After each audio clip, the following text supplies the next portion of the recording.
नमन और सबसे बड़ा नमन मैं करता हूँ नारी साथियों को, जहाँ पे महिला जहाँ पे योगदान करते हैं वहाँ पे उस मंच हो या वो आंदोलन हो, सही मात्रा में सफल वहीं पे होता है।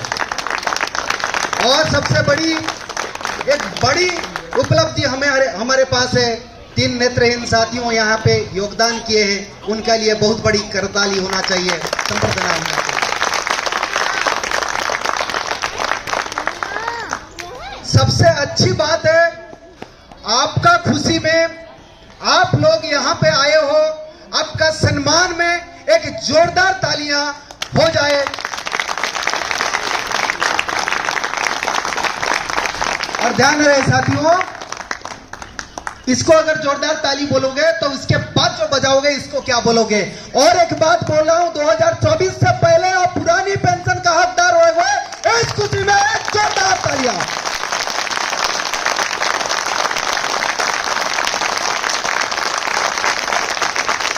धन्यवाद। कहते हैं जो शेष है वो विशेष है, आप जितने बैठे हो वो मेरे लिए बहुत विशेष है। और ध्यान रहे, आज दिल्ली की सरजमीन एक पुकार देख रही है, आईआरएम ऑफिस का पुकार। आज तो ट्रेलर है साहब, फिल्म बनेगी यहीं पे, रामलीला मैदान पर फिल्म बनेगी। तुमको वहां से घसीट के यहाँ रामलीला मैदान पे लेके आ जाएंगे हमारे ये साथी। क्या समझ के रखें, आपके लिए 6 पेंशन, 5 पैसे पेंशन, लेकिन हमारे लिए एक पेंशन के लिए हम तरस जाते हैं। आप खेलो तो टूर्नामेंट, हम खेले तो गिल्ली डंडा। वाह वाह सरकार, तुमको अगर लगता है पेंशन आर्थिक बोझ है देश का, पहले खुद का दान कर दो, उसके बाद हमें नसीहत दो। नसीहत देना तो सबको आता है साहब।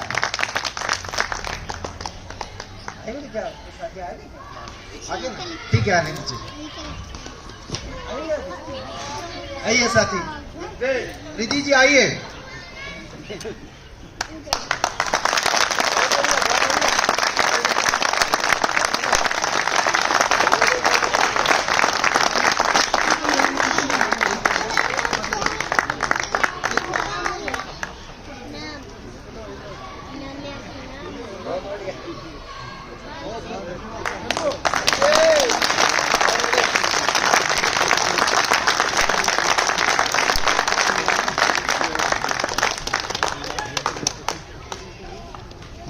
साहब, हमने तो सोच रहे हैं आपने मित्रों करके बुलाते हैं, हम सोच रहे हैं कि हमको मित्र कर रहे हैं, फिर बाद में देखते हैं 2 उंगली उठाते हैं, तो हमें यह पता चलता है कि 2 उंगली किसके लिए उठाते हैं।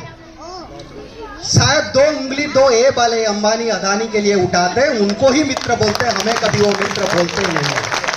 अगर वो मित्र बोलते तो 20 साल जो सरकारी नौकरी करता है, सभी सिटीजन का जो नागरिक होते हैं उनको सेवा करता है, आपको पुरानी पेंशन से वंचित नहीं करते साहब। इतना तो होना चाहिए साहब, आपको समझना चाहिए कि यही लोग हैं जो देश की आर्थिक मानदंड तय करते हैं। इनका आर्थिक मानदंड को हमको तय करना है।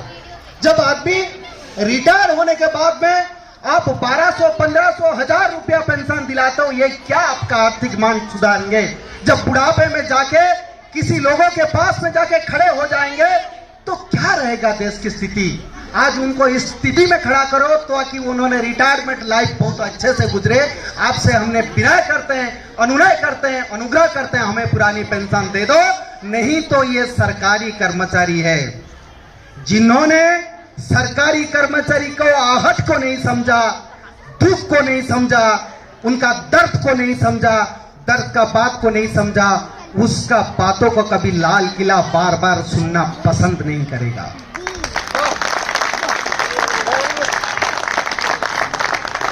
आज जो सही में मसनद है कल नहीं होंगे, किराएदार है, जाति मकान थोड़ी है, सभी के खून है शामिल इस मिट्टी में, किसी का बाप का हिंदुस्तान थोड़ी है।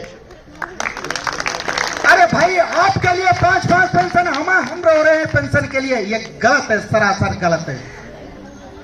बातों को और ज्यादा नहीं लूंगा, समय बहुत कम है। और आपको एक बात मैं बताऊंगा, आज की सारांश है, आज का ये मीटिंग जम्बबंत बने, सभी को झिंझोट कर बोले, कबन सो काज कठिन जगमाई, हो नहीं हो तात तुम पाई। ऐसा कोई सा कार्य नहीं है तुमसे नहीं हो सकता, तुमसे कार्य होगा। आपका काम नहीं है इस पेड़ से उस पेड़ पे कूदना, उस पेड़ से उस पेड़ पे कूदना। आपको काम है समुद्र लंघना है और लंका को दहन करना है। तो इसके लिए साथियों, पहला बात है, आज अगर इस सभा का आत्मा को समझ लिए, हमारे ये संघर्ष को, तत्व को समझ लिए, तो याद रखिए 7 पीढ़ी तक किसी के सामने हाथ फैलाने का नौबत नहीं आएगी। ये मेरा आपसे वादा है। साथियां कह रहे थे कि सरकार नहीं सुन रहे, कैसे हम समझे सरकार नहीं सुन रहे हैं? सरकार सुन रही है तो इसके लिए इतने सारे बात कर रहे हैं। आपको ध्यान रखो कि सरकार एनपीएस को रद्द करके पुरानी पेंशन बहाल करने के लिए 3 ऑप्शन ला रही है। हमें कोई ऑप्शन की जरूरत नहीं, हमें पुरानी पेंशन दे दो, हम चुप हो जाएंगे। तुम्हारा ऑप्शन तुम्हारे पास रखो, हो सके तुम्हें काम आएगा। आजा। सर हमें बुढ़ापे की लाठी मांग रहे, आपका जेब के पैसा नहीं मांग रहे। आप आज बोल रहे हो सरकार कर्मचारी का पेंशन आर्थिक बोझ है, ये गलत बात है। आप तो बोलते हैं कि हम तो झोला उठा के लेके चले जाएंगे। कैसे हम जाने देंगे झोला उठा के भाई? आपने तो हमारा पेंशन को अपने झोले के अंदर लेके जा रहे हो। आप अगर झोला उठा के लेके जाओगे, हम सरकारी कर्मचारी तुम्हारा झोला से वो पेंशन खींच के लाएंगे, झोला उठा के जाने नहीं देंगे सरकार। बहुत अजीब बात है, आपने सरकार कर्मचारियों को दर्द नहीं समझे। कोरोना समय में अगर किसी ने अच्छे दिल से काम किया, वही सरकारी कर्मचारी काम किया। अरे आपने तो घर में चले गए, पर्दे में चले गए, आपने तो ज्यादा सुरक्षा लिया, लेकिन हमने हमारा जान को कुर्बान करके लोगों का खिदमत में हमारा न्यौछावर कर दिया जिंदगी के लिए। लेकिन हम जब बुढ़ापे की बात आता है, तुम बोलते हो पेंशन चाहिए, तो ये गलत बात है। और हमें तो मोदी साहब को एक बात कहते हैं कि साहब हमारा संगठन भी बहुत अच्छा है, एनओपीएस आईआरओपीएस, हमें पुरानी पेंशन दे दो साहब, हम हमारा संगठन का नाम आपके रख देंगे Narendra Modi old pension scheme. Sir हमें कुछ नहीं चाहिए, हमें हमारे पुरानी पेंशन दे दो, हमारे संगठन का नाम भी आपका नाम पे रख देंगे, हमारे जो खिदमत में हमने जो नौकरी कर रहे हो तो आपके नाम पे है, हमारे बच्चे बीबी का भविष्य भी देख लो साहब, मेहरबानी है। बात तो होती है पेंशन के बारे में। एक गैजेट नोटिफिकेशन की बात करूंगा, उसके बाद मेरे बातों को खत्म करूंगा। आपको ध्यान आ रहा होगा फैमिली पेंशन कैसे मिलता है एनपीएस वाले को? कोई साथी जानते हैं एनपीएस वाले को फैमिली पेंशन कैसे मिलता है? किसी को मालूम है? नहीं है। आज ये मंच के माध्यम से बताता हूं फैमिली पेंशन एनपीएस वाले को कैसे मिलता है। आपको मालूम होगा हमारा रेलवे में जो पेंशन रूल्स चलता है उसको रेलवे सर्विसेज पेंशन रूल्स 1993 कहा जाता है, ये भी मालूम है। इसके तहत हमें यह प्रावधान है कि जो भी सरकारी कर्मचारी रिटायर्ड होते हैं, रेलवे सरकारी कर्मचारी, उनको आखिर वेतन का 50% पेंशन दिया जाता है। लेकिन जो एनपीएस में आते हैं उनको बोला ये आखिर वेतन का 50% तुम हकदार नहीं हो, तो तुम्हें पेंशन कैसे मिलेगी?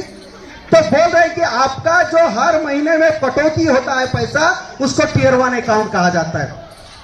टियर 1 अकाउंट सब जानते होंगे। टियर 1 अकाउंट में जो पैसा जमा होता है उसमें से 40% अपने एन्युटी सर्विस प्रोवाइडर के पास में एक एन्युटी खरीदना पड़ेगा। वो क्या करेगा, उसको शेयर मार्केट में घुमाएगा, उसका जो रिटर्न मिलेगा उसको आपको पेंशन दिया जाएगा। तो ये होता है एनपीएस का फंडा। तो आप ध्यान रहिए कि जिसका वेतन अभी 30,000 भी होता होगा लास्ट बेसिक पे, उसको अगर पुरानी पेंशन में होता तो कम से कम 20,000 तक पेंशन मिली जाता डीएनएस रिलीफ के साथ में। जो कि एनपीएस में है, हमारा टियर 1 अकाउंट में जो पैसा करता है उसमें से 40% आपको एन्युटी सर्विस प्रोवाइडर के पास में एन्युटी खरीदते हो और उसमें से जो पेंशन मिलते हैं उसका रकम कितना होता है मालूम है? किसी को 1200, किसी को 1500, किसी को 3000 ऐसे रुपया मिलता है। तो ये तो हो गई हमारी पेंशन की बात है। साहब, आज आप जिंदे हैं, आपका प्रदीप जल रहा है, क्या जाने आज आप हो कल नहीं होंगे, लेकिन आप ध्यान रखना, अगर आप नहीं होगे तो आपका परिवार का क्या? आज आपका परिवार साथ देने के लिए आपका आया है, तो परिवार को भी एक बार जाके देखना। मैं फैमिली पेंशन की बात सिर्फ उनके लिए भी बोल रहा हूं। माताएं सुनना, फैमिली पेंशन कैसे होती है, आपने घर पे भी जाके बोलना। आज तक तुम चुप क्यों था?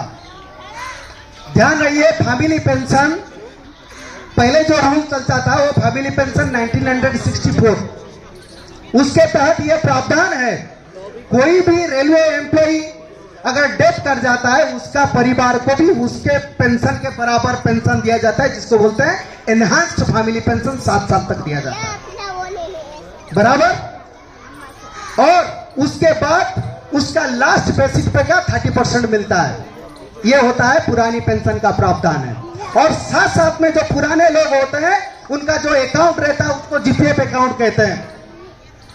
जीपीएफ अकाउंट में जो पैसा होता है वो पूरी की पूरी आपका परिवार को कंपाउंड इंटरेस्ट के साथ दिया जाता है और साथ साथ में उनको फैमिली पेंशन दिया जाता है। लेकिन एनपीएस लोग ऐसा साथी है, जब आपका देहांत हो जाता है, आपका परिवार को, आपका बीवी को पूछा जाता है तुम ऑप्शन फॉर्म भरो। एक ऑप्शन में होता है कि तुम्हारा पति का जो टियर 1 अकाउंट में जो एक्यूमुलेटेड अमाउंट होता है वो चाहिए या पेंशन चाहिए। ऑप्शन फॉर्म भरा जाता है। सर, खून भी गया, भरपूर सुख भी गया, माथे के सिंदूर गया, और वो माथे के सिंदूर जब गया तो आप उसके पास ऑप्शन फॉर्म मांगते हो। ऐसे नीति का क्या करना है? कितना निंदा करोगे? अगर वो लेडी बोलती है कि नहीं मुझे पेंशन चाहिए, तो उसका आपका टियर 1 अकाउंट सरकार जब्त कर लेगी। ये क्या आपके लिए अन्याय नहीं है? तो ये फैमिली पेंशन की बात है। आज हमारा पेट से काट के हर महीने में आपने 5000 10,000 काट रहे हो, अगर हम मरने के बाद वो पैसा अगर परिवार के पास नहीं जाता है, ऐसा नीति को हम क्या बोलेंगे? ये एक देशद्रोही नीति नहीं है, हमें बोलते हुए देशद्रोही की तरफ होना चाहिए। माता, ये जान ही लीजिए कि अगर हमें कुछ हो जाता है तो पैसा आपके पास नहीं जाएगी, लेकिन हमने संघर्ष किए। संघर्ष करने के बाद में 30 मार्च 2021 को एक गैजेट नोटिफिकेशन आया कि आपका जो जमा राशि है, आपका कंट्रीब्यूशन है, वो आपका परिवार को दिया जाएगा और आपको फैमिली पेंशन दिया जाएगा। ये स्वागत योग्य है।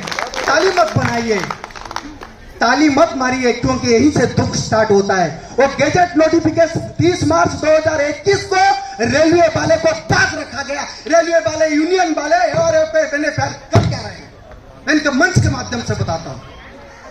30 मार्च 2021 को जब गैजेट नोटिफिकेशन आया, उसमें आज तक रेलवे वाले को क्यों नहीं रखा गया? बातें तो बहुत होती है साहब, बातें का हल कौन करेगा? आपको जान के यकीन होगी, यकीन भी करना साथियों, आपके पास में एक पढ़ा लिखा लोग नेतृत्व ले रहा है। मैंने 30 मार्च 2021 रेलवे में लागू होने के लिए 4 लेटर दिया है।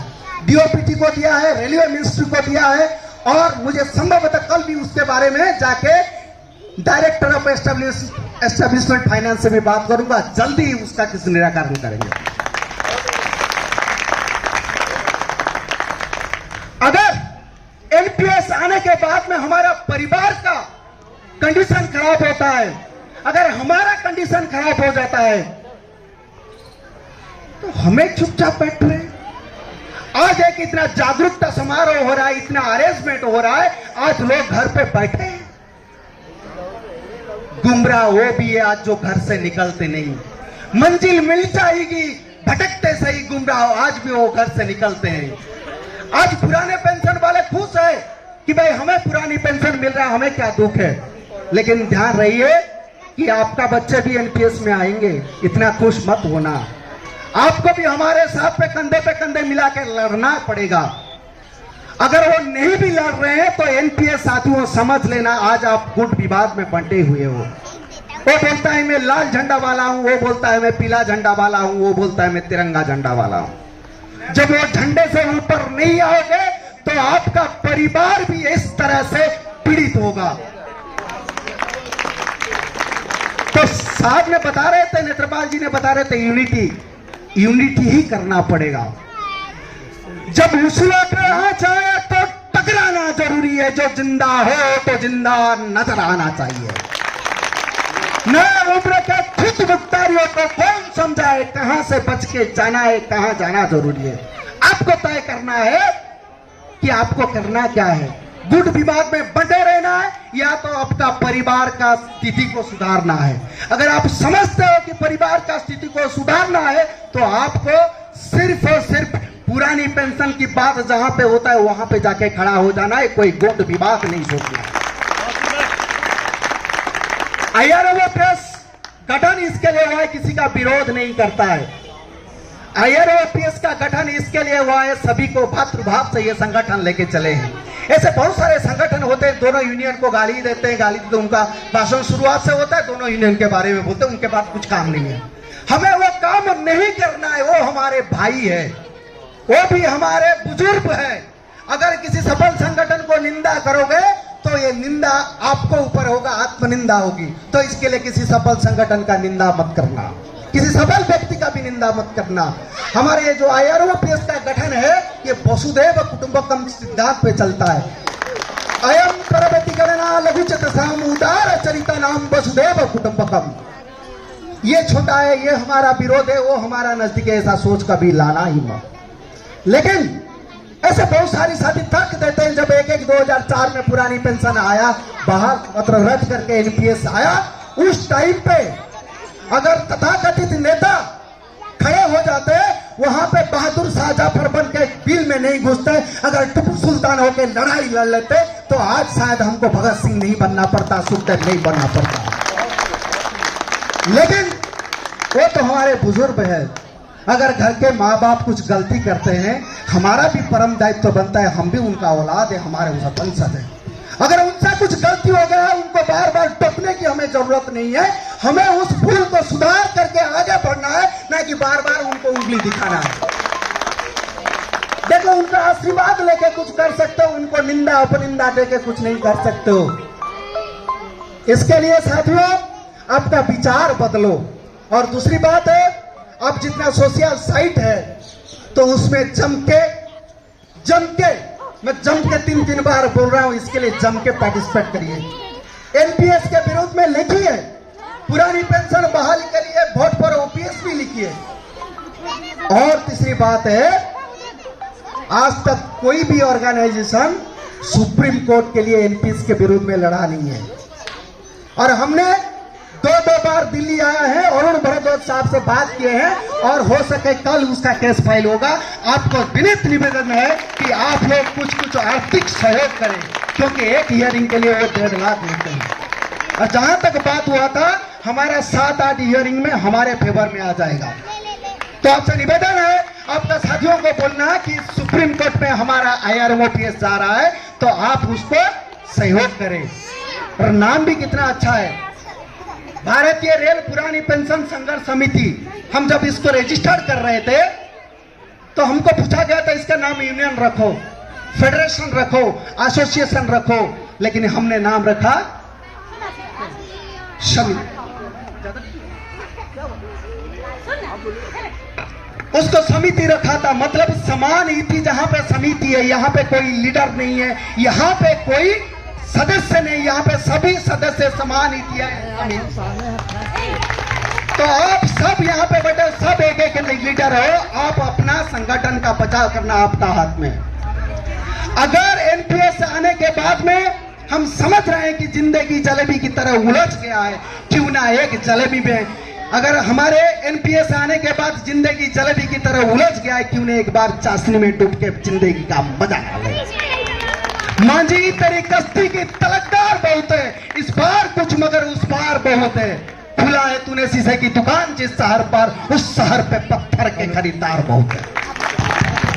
आप अगर इस पुरानी पेंशन बहाली के लिए आगे बढ़े तो ठान लेना आपको गठिया विरोध आएगा, लेकिन उस विरोध को कभी अपने खातिर मत करना, क्योंकि कहते हैं वो पथ क्या पथि कुशलता क्या अगर पथ पे बिकर सुनना हो, वो नाविक के धैर्य कुशलता क्या है अगर धाराएं प्रतिकूल ना हो। धाराएं प्रतिकूल होगी, सुन बिखरे होंगी, लेकिन आपको एक साथ एक मंच पे आपको पुरानी पेंशन की बात जब होती है तो वहां पे आना है। कोई भी मंच अगर पुरानी पेंशन बहाली के लिए बात करता है, आप वहां पे गुट विवाद छोड़ के उनके पास जाइए। अगर आप उनको मदद करोगे वो भी आपको मदद करेंगे, ये बात है। और उनको जम के पुरानी पेंशन के लिए बात करिए, बोलिए सर एनपीएस के लिए आप क्या कर रहे हो, उनको जब पूछोगे तो वो बात करेंगे। और आप जान रहे हो, साथी बोल रहे हैं कि संघर्ष करने से क्या होता है। आज साहब आप लोगों ने, युवा शक्ति ने संघर्ष किया, जिसके बदलत जो आइटम 7 नंबर पे रहता है वो आइटम उनका 1 नंबर पे आज एनजे से उसका सिग्नेचर ड्राइव कर रहा है। ये आपका सफलता का देन है, आप ही किए हो और दूसरा कोई नहीं किया। आवाज दो, हम एक हैं, हम एक हैं। समय बहुत ज्यादा हो रहा है, मैं ज्यादा बातों को और आगे नहीं लेता हूं, लेकिन अगर आप सोच रहे हो एनपीएस सही है तो आज जाके घर पे रात को 2 बजे थोड़ा उठ जाना, बीबी बच्चे को देखना कि वो कितना चैन से सोए होंगे, माँ बाप भी कितना चैन से सोए होंगे। अगर उनको ऐसे जिंदगी में चैन से सुना है तो आपको सुबह उठ के एनपीएस के विरोध में लड़ाई लड़ना है। अगर आप सोचोगे नहीं, अगर मैं नहीं रहूंगा वो भी सो जाएंगे ऐसे गहरी नींद में, तो ठीक है। अगर आप सोचोगे नहीं इनका भविष्य को सुधारने की जरूरत है तो आपको मैदान पे आना ही पड़ेगा। ऐसे छुटुर पुटुर वाली मैदान पे नहीं आना पड़ेगा, आपको संघर्ष करना पड़ेगा। किसी भी संघर्ष को जीतने के लिए आपको मनोबल के साथ में, जीतने की उत्कंठा के साथ में संघर्ष करना पड़ेगा। पुरानी पेंशन जिंदाबाद, जिंदाबाद, जिंदाबाद, पुरानी पेंशन जिंदाबाद, जिंदाबाद, जिंदाबाद। कि कोई आएगा पुरानी पेंशन बहाल करके दिखाई देगा, लेकिन ऐसा कोई संभव नहीं है जब तक आप नहीं जगाओगे। आप नहीं जगोगे तो पुरानी पेंशन कभी भी बहाल नहीं होगा। कहते ना किसी हम सफर से निकलेगा, ना किसी हम नसी से निकलेगा, हमारा पांव का कांटा सिर पे हमसे ही निकलेगा। किसी के ऊपर नजर मत देखो कि वो करेगा, अरे उसका मर्जी है वो करेगा नहीं करेगा, उसका मर्जी है वो करेगा नहीं करेगा। लेकिन आप उसको छाती ठोक के नहीं बोल सकते तुम करो, लेकिन छाती ठोक के एक आदमी को बोल सकते हो तुम करो, तुम करो, तुम करो। वो कौन है? स्वयं सर्वधर्मान परित्यज्य मामेकं शरणं व्रज, सर्वधर्मान परित्यज्य मामेकं शरणं व्रज, अहम त्वं सर्व पापेभ्यो मोक्षयिष्यामि। अगर तुम इस एनपीएस से कोई मोक्ष देगा तो आप ही हो, आप ही हो जो कि पुरानी पेंशन बहाल कर सकता है। किसी दूसरे को नजर पे देखो। एक कहानी के माध्यम से आपको मैं बात कर रहा हूं। एक कुम्हार था, वो हाथ से कुछ बना रहा था, हाथ उसका मिट्टी में लिपी हुई थी। तो घर से उसका पत्नी आती है, बहन घर से उसका पत्नी आती है, पूछती है क्या बना रहे हो। कुम्हार बहुत प्यार से जवाब देता है चिलम बना रहा हूं। पानी का गिलास लेके आना, एक गिलास का। चिलम बना रहा हूं। तो बोले क्यों चिलम बना रहे हो?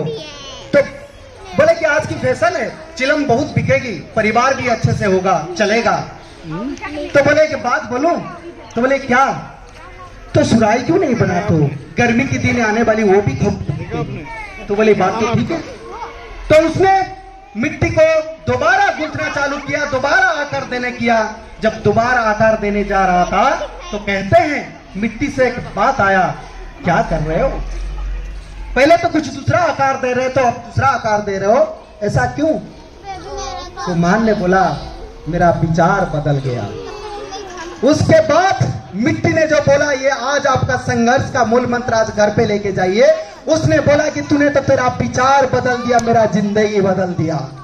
अगर तूने चिलम बनाता तो आग भरा जाता, खुद भी जलता, दुनिया को जला के तबाह कर देता। तूने सुराही बनाया, ठंडक पानी रहेगा, खुद तो ठंडक रहेगी, दुनिया को ठंडक रखेगी। कांग्रेस पहला जिंदाबाद, कांग्रेस पहला जिंदाबाद। एक विचार साहब जिंदगी को बुझा ला सकता है। आपका एक अच्छा विचार आपको एनपीएस के अंधकार से पुरानी पेंशन का पथ को सुगम कर सकता है।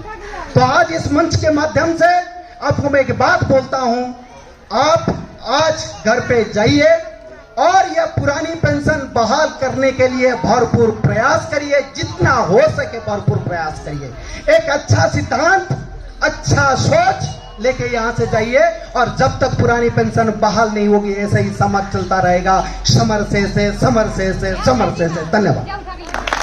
आभार।